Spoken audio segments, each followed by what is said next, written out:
nandito tayo sa Iriga South Central School sa Barangay Santo Domingo, Iriga City.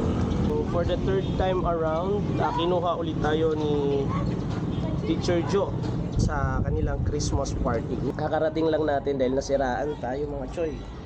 So natanggal yung kadena ng ating tricycle, naipit doon sa may adjuster ng gulong. Kita nyo, napakarumi ng kamay ko. Dito na tayo magsusuot ng ating costume para pagpasok natin dun sa room, clear na tayo. Nagka-aberya man tayo, the show must go on, kasi syempre may mga naghihintay na bata na pasasayin natin ngayong Christmas party. Nasiraan tayo, buti na lang naayos ko yung motor. Okay, Sharon, sa kanila. Kilala ako. Hello po. May taro sa regalo. May trabaho pa sana. May trabaho. Grade. Hi! Bongo.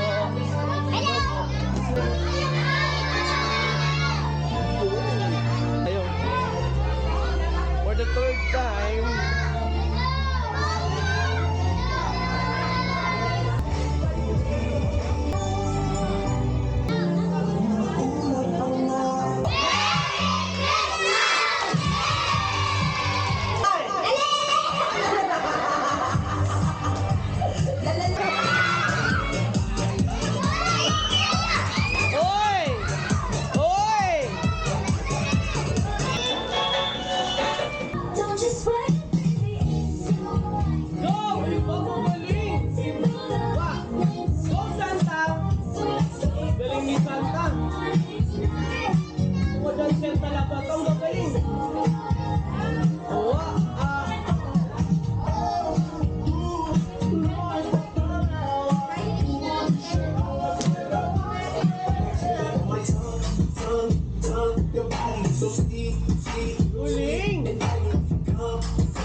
Thank you, Kuya Chochoy, for making our Christmas party very memorable sa mga bata po. Sa ulitin po.